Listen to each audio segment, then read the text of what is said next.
I'm actually getting emotional right now because I just remember looking out my window in Flint and just wanting to be something.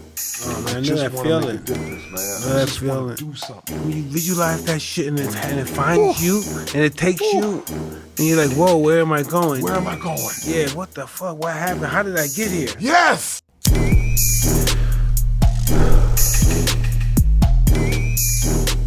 Hey, we're in Hot Boston. I'm Mike Tyson. I'm Evan Britt. And we have a spectacular guest today. Dude. Mr. Terry Crews. Yeah. Hell yeah. Hell yeah, Terry. Still here. He's still here. Oh, There he man. is. There you go. Hell yeah. Hey, man. You know, for those who can't see it, is the pecs are popping right now. I'm sure they can see it, That's brother. What do you think? Hey, talking about the pecs, what do you think about guys commenting on your pecs and stuff? Yeah. Using that stuff that you call toxic Toxic masculinity. masculinity. Yeah. What's the guy named Rashid? Come on, you know his name. Yeah, What's Tariq his- Rashid. Yeah, You know what what? the shit he's Now- talking about? He was talking some crazy shit. Well, man. first of all, man, I don't back. I literally love. I was built for this kind of discussion. You know what I mean?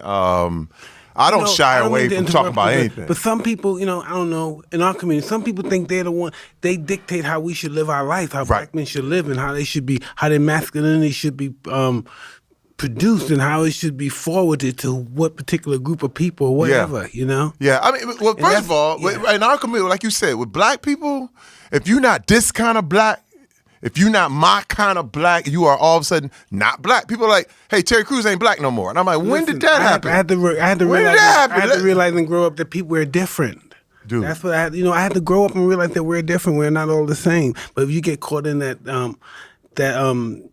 group of people, that set of people that believe that we have to be this way in order to survive. I'm going to say something that's going to be very controversial. Tell me about Say it. These are the same people that killed Malcolm X. Oh, yeah? You understand? Like when Malcolm X was Malcolm X, and then all of a sudden he decided, I'm changing. All of a sudden he went to Mecca and he decided, I need a new way. All of a sudden he saw different colors worshiping, and he was like, you know what? I need to leave. I need to get out of what I was in, and I need to embrace this thing on a worldwide, global level. And there were a whole lot of black people who wasn't down with them then. And they let him go. They literally turned on him. And again, I don't know all the details, but when I look at it and I say when he died alone. The community was not the same community that was like, we want Malcolm. And then when he turned, all of a sudden you did something a little different than they wanted, and boom. And this is the stuff we're talking about. Now, all of a sudden, years later, we look back and they go, oh man, Malcolm X was a genius. And same thing with MLK. MLK had so many people that was like, man, you need to just go smack a fool. And MLK was like, no, we're going to do it nonviolent. And everybody thought that was weak. Everybody thought you was a punk. Everybody thought that. And lo and behold, this is how you change the world, though. You know what I'm saying? And that's controversial. It's very controversial. You could look at two ways. We don't know. Maybe not being nonviolent, maybe that really just took us a different direction. Right. We never went that route. Some people did. They had different fractions that went to violent. The Black Panthers. They had True. Yeah, Huey Newton. Yeah, and those but guys. but remember, there were riots. There were riots. What's the other guy named Stokely Carmichael? Stokely Carmichael. Listen, first of all, I don't believe in that. Now, I'm only talking about my experience. Me. I ain't talking about nobody else's experience, but my experience growing up in Flint, Michigan, where I came up, and I literally graduated in class of 86. The whole auto industry was dying. The crack epidemic was at an all-time high. Flint, Michigan led the nation per capita in murder for almost 12, 13 years straight. I had friends dead in jail. People were dying. It was crazy. And people always want to talk. Anybody wants to talk about violence has never seen it. I'm trying to tell you, when you talk about violence for real and you see it, it's like it's one of the scariest, most crazy things you've ever seen in your life. And people want to, smoke and fight that. And man, when you see somebody get smoked, when you really understand the ramifications of like this kind of thing, man, I beat up my own father.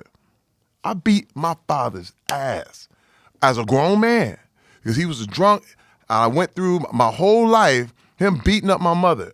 Listen, my earliest memory was him hitting my mother in the face as hard as he could. That's my earliest memory. And that told me, oh, damn, it's his world. Okay? And he ruled through intimidation. He ruled through physical force. And we were scared of him, man. My whole life, I was scared of my father. I peed in the bed. I was 14 years old. Because I wake up, I didn't know what was going to happen. I'm still afraid of my father. I would never fight my father. Come on, man. I don't care, world champion, because I know he would shoot you. He would kill you. He would kill you. I knew that for a fact. I knew that as an adult, I was always respectful. He needed money. I would make sure I gave him money. I didn't want to be on his bad side. But see, I did the same thing. I was a pleaser. I was like, man, you want another beer? Here's another beer. You want this? No. Yes, sir. Yes, sir. But pull your pants up. My pants up, sir. No. But this is the thing. I became a grown man. And I said, look, I'm going to bring my family home. I'm going to bring my kids home for Christmas. I'd played in the NFL. I had done this thing. I said, listen, I'm going to bring my kids home for Christmas. I said, please, just don't act up. Just please. My kids have never seen it. My kids have never seen nothing crazy. Man, I bring them home. I'm out there hanging out with my wife and my kids. I'm hanging out with my wife. We about to go out. My kids are left them at home. Man, I get a call from my aunt. Oh, my God. He hit your mama in the face. He knocked her tooth sideways. He knocked her tooth loose. I said, what? Are you kidding me? Like, I spent my whole life trying to keep my kids out of this. And all of a sudden, I bring you home one time. I just ask you promise me you're not going to trip? And he just did that to show me he could do whatever he wanted to do. I said, take the kids to the aunt's house. I dropped my wife off at the aunt's house. I drove to the house. I went home. He was still there. I said, man, it's me and you. And I beat his ass for hours. Now, Mike, let me tell you something. What blew me away, though, I thought I would feel some satisfaction from that. I thought I would get some sort of release, and I got nothing. Man, look, I was sitting there like, this don't work, dog. This don't work. I got revenge. Wait, I got all the revenge I wanted. He was laying there talking about, do him, please. Because he an old man now. You know what I mean? And I'm going, all right, hey, man, all this beating people ass stuff, it don't work. I mean, when you look at the results of what happened, I was like, I was left emptier. I was just like him. And I was done. I said, you know what? It's just not the way. It's just not the way to go. I choose to not go that route. So tell me, do you feel you have a temper? Oh, definitely. Yeah. Oh, that's how you go in the NFL. You play off pain. No doubt. You play off pain. I played 7 years on the NFL on pain. Straight up. I was angry. I was mad. And that's how allow you to put your head into anything. Me too. I did that with boxing. But was tricky. Then I finished boxing. That doesn't work in the real world. It doesn't. No, that stuff doesn't work in the real world. Being tough doesn't work in the real world. You gotta be smart. Homie, it's like the military. Oh, it's like the military. You know, imagine when you're in a war zone. Yeah. You know, Mike, I know vicariously your experience. You know what I mean? I didn't live it, but I know the people I understand you because I feel your pain. I feel a lot of what you came up in. And I understand how you became the best boxer who ever lived. I definitely understand it. But that shit don't work in the real world. No, not a little bit. Man, wait. First of all, I had so many things, man. I would yell. And this, I never hit my wife. Never did anything like that. But, man, I yell the hell out of her. Like, I would create such a scene that was like, man, this dude. And now, look, my wife has seen me throw people over her head. But then she was the one who told me, Terry, listen, we gonna lose everything. We gonna lose everything. I had a hairpin trigger. What you say, nigga? What you say? You know what I mean? That's all it took. And all of a sudden, I was snapping. And dude, listen, can I tell you something to you? I'm glad you didn't reach that level yet. See, I was that guy tripping, hitting people because they fucking with me too much for autographs. I fucking knock them out or something. I break their fucking jaw. Next thing, but know what? I started signing those checks, and that what broke my spirit. Oh, these niggas getting $4 million. I don't even know these guys. $8 million. I don't know these. Who are these guys? Just because I was stupid, I hit these guys, man. I had Pepsi-Cola commercials and all that stuff, man. Right. Now I became one of those crazy guys that scared of me and stuff. You know, so Right. you can't do that. You gotta be cool with that. You Listen. gotta control your temper because they'll freak out. Those people in Hollywood that's down with you, they'll freak out. Mike, could you please Angry tell these black people? guys freak them out. Can you tell these? Can you, You know that wait? freaks Listen, them man. out. Can you tell these people, please? Yeah, Because that this is freaks the them thing. out. People get mad at me. Listen, everybody looking at me. They're like, "Hey, man, DL Hughley went off on me. Said I should have smacked this dude. Wait, the head of William Morris. Wait, the head of the movie department. This dude runs up on me, grabs my balls. And then they act like I didn't do nothing. Like I just sat there and let it happen. Did not happen. I grabbed the dude. I'm like, yo, hey, dude, what are you doing? Of course, he was high. I mean, he was on something. He wasn't drunk. He was on something. What did he say? How did he come here? He was no. You know how you tweak? You ever see somebody tweaking? I came up and played. I seen him tweaking, and it's like the never eyes seen are a all tweaker crazy, before, yeah. and lips. He was sticking his tongue out, and he was coming over to me like. I was like, yo, hey, man, what are you doing? I didn't understand it because I don't do that stuff. He came up in and he grabbed my stuff. I said, hey, man, whoa. My wife is right there. I grab his hands. I said, get back. He comes back again. I said, look, man, hey, stop. I said, what the fuck are you doing? He's like, and I knew he wasn't there. You know what I mean? Now, I still want to kill him. You understand what I mean? Like, I could have easily. Do you doubt the fact that I could have put this man on the floor? Nobody. But, what would the headline have been the next day? He would have said, I just brushed up against the guy and he knocked me out. I was just standing there and he touched my retina. I've been in that situation where I've hit guys or something and I thought I was in the right because they were fucking with me. But when you put your hands on somebody, you're not in the right. But they were fucking with you, Mike. Yeah, but I didn't know that. I started hitting these guys and know what else too I gotta remember. I'm a fucking heavyweight champ. I'm knocking these guys out. I'm breaking their cheekbones, their eye sockets. Hey man, this is crazy. These are regular people in the streets, you know. Right. That's crazy. That's just that's what happened to me. All my first actions with the smash, kill this motherfucker. Who you know who the fuck I am, nigga? That was my first reaction. That's why I got to know my shit. But Mike, let me tell you something, man. All I could think about was my son wouldn't be able to see me. Oh, nah. My daughters wouldn't be able to see me. Yeah, that's my experience. My wife wouldn't be able to see me. I used to see my kids behind the fucking glass thing when I was locked You up. understand, man? Listen, Oh, Mike, man. tell I them, see man, my kids tell see them. the- Because man, let me tell you, everybody has this fantasy. They have a movie in their head where you could just walk around, shoot people, and go home and kill people, like knock people out and walk away. In real life, They do it though. bruh. Listen, first of all, and everybody, and then other people, they bring up videos. They're like, man, this guy, he worked at Popeyes and he smacked this dude. I'm like, look, man, I'll lose a Popeyes job. I'll lose a job at Popeyes. But you telling me to lose hundreds of millions of dollars of what I'm doing right now? Nah, you ain't gonna get Nah, this again. nah, you ain't getting me like that. No, you didn't get Terry Crews that day. You know that? I mean, once they get rid of you, they let all their friends know, don't fuck with him, he's a bad nigga. All their friends know not to mess with them. They don't even take a chance. No, they don't. I did everything that everybody wanted him to do, and you see where I landed up?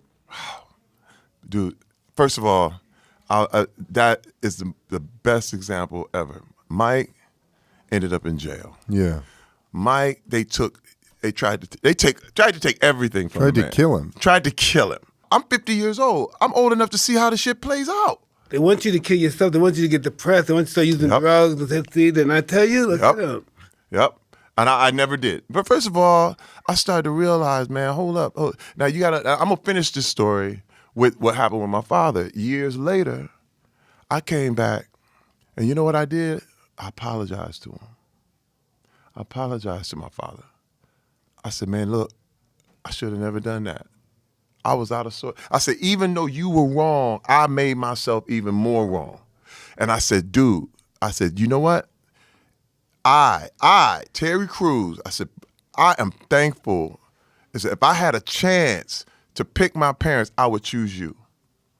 Mike, he started crying, dude. He started crying. He was like, I'm sorry.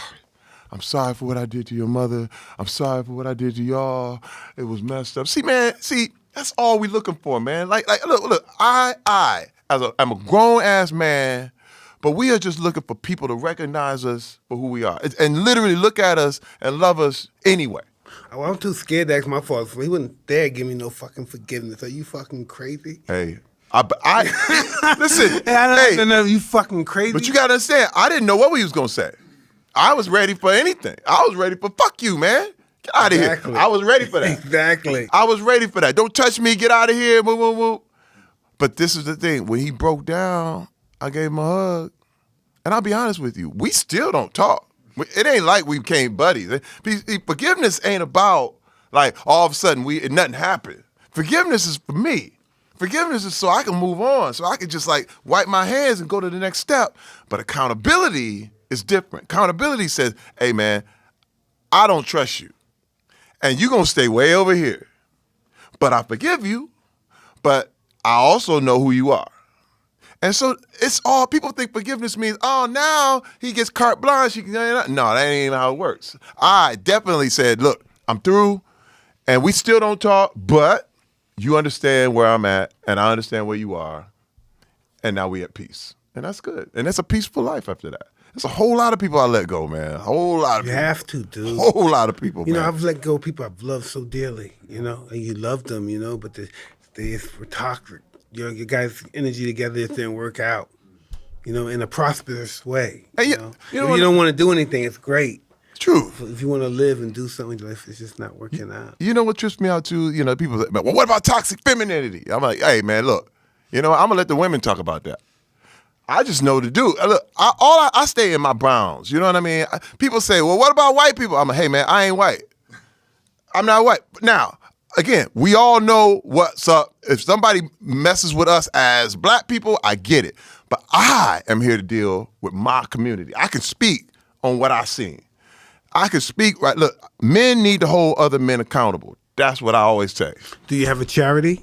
Oh, yeah, I got plenty. Yeah. I got plenty. There's Rise Group, which is the sexual assault awareness, the sexual assault bill of rights. Then I'm on the Polaris Group, which is all about human trafficking and fighting that. I make sure I stay on it, man. Those are my things. In fact, Polaris is the ones that got my money from Lip Sync Battle when we did that. That was awesome. I got to Nice. bring that up. It's awesome, man. I know we got Terry- deep quick, didn't we? Yeah, real deep, man. We just Hey. dove in the deep end. Yeah. man. Listen, we'd have to do research on you, and I was watching you on Dr. Phil, and you were discussing Yeah. your addiction. Pornography. Yeah, and I was saying to myself, how do you get off that? How do you stop doing that? You know, because Mike. It was, I had because I would watch it openly. I would never hide it. I would watch it, and my wife would come in. What the fuck are you watching? Just watch it, you know.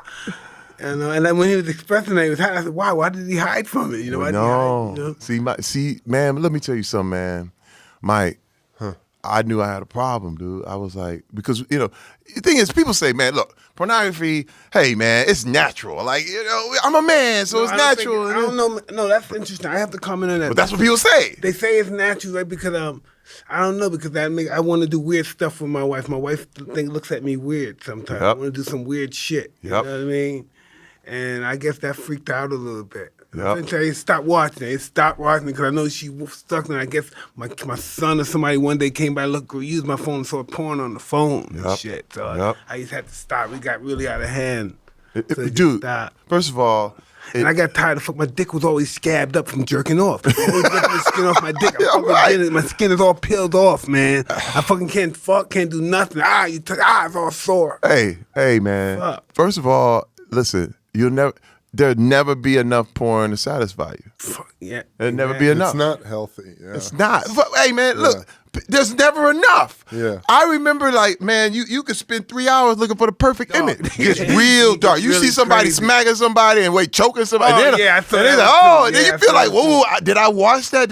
Was I a part of that? There's so because much you fucked watched up it. shit out there. And And listen, I'm it always gets scared darker somebody, and darker I'm scared when and darker. I'm watching. I'm scared somebody's gonna check in on me and say Mike is watching crazy shit, and the Hey. whole world's gonna see me Well, watching this shit. I have a daughter, and my fear is that, you know, she's in school and some kid who has a phone fucking shows her some video or something. Yep. I've heard stories from parents Yeah. about their kid is on a school bus, some innocent, 12-year-old girl, and some fucking asshole boy takes his cell phone and shows her some fucking porn video. Evil. and just scars the girl. Yep. Yeah, but situations like that, we live in this world, and he's just gonna have to get a visit from her brothers or cousins or something, and somebody have to explain, because certain things like that we have no control over. When they're in school, we have no control over. I know. Hey, man. I said this, and it's funny. I said this at a women's conference, which blew everybody's mind.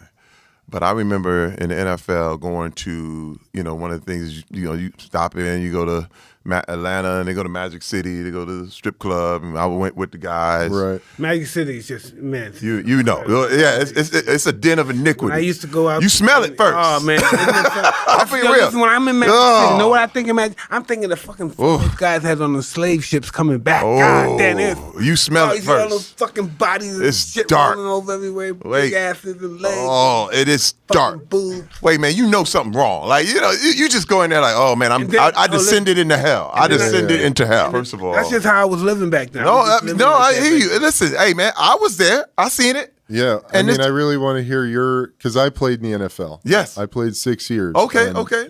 The culture is so much what you're saying. You understand? And to hear you talk about it, it's like every guy coming out of football is trapped in this psychological prism of how you're supposed to be. I'm gonna tell you. That's that toxic. That's why when I is it say synonymous? toxic. but understand, like when I say when because you think I'm at the strip club, it's natural. But what's happened? This is what I said at the women's conference. What happens is you see the girl and she's doing her thing, but then she starts talking, and you're like, "Why are you talking? Shh! Like you're ruining it." And don't talk about your bills or your kids or your hey, shut up. You know why? Because she's becoming a human. The realization is that you are in love with an image. You are in love with something that's not real. But once they start talking, and it's like, why is this irritating? See, the problem is, and this is the thing, men got mad at me. Men got mad at me because I pulled it out there. But the thing is, I said, when men are like that, even with porn or with strip club or anything like that, women aren't all the way human. This is what I mean. They're only like 3/5 human. Yeah. Because you as long as you just stay smiling, because it's the fakest smile you've ever seen. Yeah. But you don't care. Just fake smile, fake it, and do what you do. But the thing is that when somebody's not human, you can do anything you want to them. It's a fantasy. Yeah, you can do the same way with slavery. They dehumanized them. 3/5 human. They're not human. This is not pain. This doesn't hurt them. And that's how we look they at can be women chained like up in the that. cold, no problem. And some women people do look at women like that. And listen, what's happening now? Like we did the Gillette commercial about toxic masculinity, the whole thing, and men flipped out. They were like, "Oh man, they don't be telling us what to do," and the whole thing. But all I can really compare it to, because all we're saying is just be good, be a good guy. That's what the Gillette commercial was. It's like, hey man, be a good guy. Yeah. Just don't dog people out. People got mad. Men was like, fuck you. Fuck you. I ain't being no good. I believe in humanity. I know. I believe in humanity. Well, and I believe people want to do good. I believe people want to do good, but some people just can't do it. Well, but this is the thing. This is the thing, Mike. I don't believe everybody's bad, but just some No. people And let me tell you, they're not. There are no evil people. There's only evil thinking. That's it. If you think evil, you are evil. But once you start thinking good, all of a sudden, you're just good people. But what happened was, man, because we all have that. We all have it. First of all, I made a comment about Liam Neeson. Tell me that. I want to talk. We gonna bring it all up. Yeah. We going in. Let's go. We going in. I love it. We gotta get Hell it. yeah. So Look, you and me. His girlfriend. Tell me what happened. First of all, he confessed that he went 40 years ago. He went on a rampage and was looking for a black man to kill because they raped his girlfriend, right? Right, because his friend got raped by a black guy. Was his friend or his girlfriend? Which is exactly? It was his friend got raped. Was he intimate with her? I don't know. He didn't go that deep. But the point is that he got mad and he was looking for a black man that would start something with him. Like, he was hoping that a black man would just, it was wish a nigga would. I wish a nigga would. But no black people in this community. There was no black people, right? But he went walking around. So any black man, anywhere in there, he was going to just do in. Now, first of all, I said online, I said, look, every man in him has the greatest good or unspeakable evil. He was describing his fork in the road, is what I said. I said he had a choice. He was like, and then he went, now, people got mad at me. Black people got mad at me. They said I was defending Liam Neeson. But I'm just sitting there saying, wait. He could have done it. But what the fuck did he want to kill some black motherfuckers? But he was racist. Listen, he was racist at that time. He decided, I'm going to be racist. Now, I got to flip people on this. When those cops who beat Rodney King got off and it started the riots. Oh, they beat his ass. Wait. When the riot started, there were black men looking for white people to kill. Yeah, I agree. Dude, this happens. Why are we acting like it don't happen? When they pulled Reginald Denny out of that truck and hit him in the head with a brick, they were trying to kill him. First of all, when those cops got off, I even felt that. Like, you would look at white people like, you look at cops like, man, and you really have a thing like, now, did I go hunting white people? Hell no. That was my fork in the road. But the truth is, there were people who had that fork. There were people who were walking around with guns in L.A. I was here in L.A. during the riots, and they were walking around looking for somebody to even talk to them wrong, and they would have killed them. I'm telling you, I know how dark people get. I know how dark I get. You understand what I mean? Dude, I have to be nice and happy because I can get way deep and dark. You understand what I mean? Yeah. So I go Shaq nice. I call it Shaq nice so that I don't go there. You know what I mean? I don't ever want to cross that path. Because, man, let me tell you, if I start fighting, it ain't going to be no stop. Yeah. You know what I mean? Because I don't know what else could happen. I'm sorry. I'm just spreading my heart. Yeah, man. And I'm being real with y'all. What do you do to do that, Terry? It's a hell of what a do you thing, do Terry, to listen, perpetuate right? that? It's a hell of a thing. I know we talking shit. It's a hell of a thing when everything starts to leave you. Yeah. Oh, that's a fucking such a release. It's almost suicidal, you know. Yeah. So Everything starts to blissful. leave Because you don't care no more. Yeah, You don't care no crazy. more. Right. But then all of a sudden, there's always consequences. You know what I mean? Like, I'm going to tell you, man, like, when my wife left, I was realized, man, there's consequences to porn. Oh, nigga. There's That happened to me like, too. you know, when your kids don't want to talk to you, you realize, man, I've been yelling at all of them. And they're like, hey, what's up? And they're like, and they run away. You're like, man, I'm not doing this right. I'm not, I want to, and I realized I was going to be by myself, man. I realized I was going to be alone. And I was like, I ain't ready for that. And I said, I got to change. I got to do something. So I went to rehab, Mike. I went to a doctor. Listen, nigga, I've been around 10 rehabs. Whew. I've been around 10, 12 rehabs, man, to get it together. Wow. You know what I mean? I've been to some psych wards and stuff. Saw Steve-O at the psych wards and stuff. Necessary. Yeah. Oh man, listen. I'll be dead. I can't believe I'm alive now. That's why I'm so very grateful. I can't believe I'm alive. So beautiful, Mike. Your story is amazing, dog. I listen. First of all, because there are a lot of people. And I always thought I'm some fly guy. I'm doing this. I got all the money. I'm doing great. Nobody had it like this. And next thing you know, I'm in a fucking psych ward, man. Fuck. Listen, you know what? Partying all over the world, the best women in the world, which I believe are the best women. They're chilling, they're living great. And next thing you know, I'm in a fucking psych ward. Mike, listen, there are people who didn't want me to come here and do this interview. Simply because they were like, well, he did sexual crimes. How could you do that? And you, me too, and how could you do that? But this is the thing, man. This is the thing.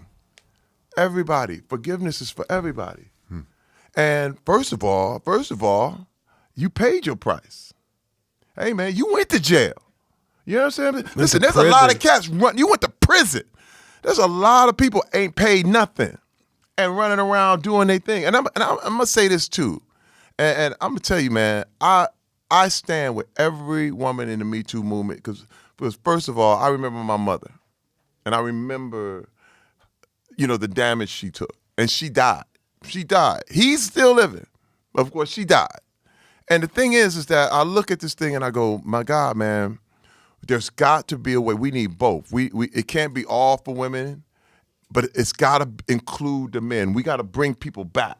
Yeah. You know what I mean? We got to, you were in the NFL. You were at the height of the boxing game. We got to understand that, hey, man, women and men are not versus each other. It's complementary.